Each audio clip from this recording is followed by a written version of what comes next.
Hi everyone, and welcome to the world's quickest video on how to do something like that, heated metal effect. So you're going to need for this Leadbelcher, Jacaro Orange, Bugman's Glow, Corn Red, and I've only got Macragge Blue, so that's what I've used. You could probably use something a little bit darker if you want, but that seems to work just as well.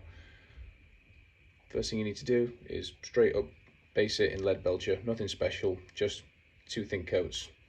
Make it nice and even. I didn't bother recording that, I didn't think anyone would care. So next up, do a band of Jacaro Orange. Give it a quick shake. Nice big brush, nothing special. It's just my basic utility brush. Onto the wet palette. Dab of water just to thin it off. Now, on a separate brush, clean water. I'm going to paint a stripe of just clean water on the end furthest away from where the paint's going to be, the bit that we're going to fade it into the silver. That just stops the paint from drying when you're going to do a little blending effect. So with the orange, so just dab it all around. So the paint's quite thin, might be a little bit too thin there, but we'll see what happens. And then one dip in the water, one dip on the pad, so I've still got some paint on the brush, but it's not too wet, and stroke it back off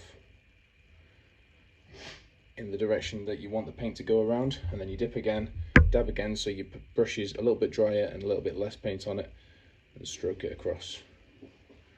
And it turns out that time my orange was a little bit too thin, so I'll probably have to go back over that. So what I'll do is put a little bit more paint on, see if I can show you again.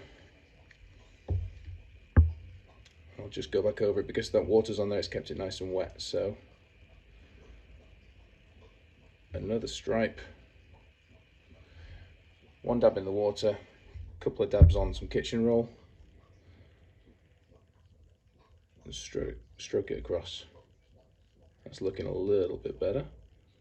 There, like that, that's what I'm after.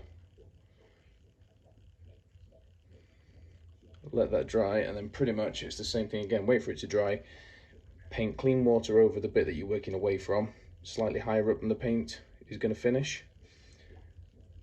Do a layer of paint all the way around, and while it's still wet, dip in the water, dab on your pad, stroke it around, dip in the water, dab on the pad, stroke it around, and you end up with a brush that's got almost no paint on it, a little bit of water, and stroke around in the same direction, like instead of going against the grain, if you like, so across where the fade is going to be, and the paint should just strip out slightly into the wet, and we'll see how we go. So I'll pause you there, wait for that to dry, and then we'll come back and try another layer. Okay, so the orange is dry. We'll try again with the Bugman's Glow. I realised my camera was a little bit high before, sorry about that. So we'll try again. So I've got some Bugman's Glow with a tiny bit of water in there. Exactly the same thing. So you got some water on a clean brush. This time we're going to put the water about halfway up the orange that we just painted, because we're trying to blend into there. So just like that.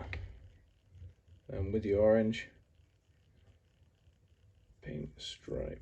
I say orange, I mean Bugman Glow. And these two paints work really nicely together, blend quite nicely.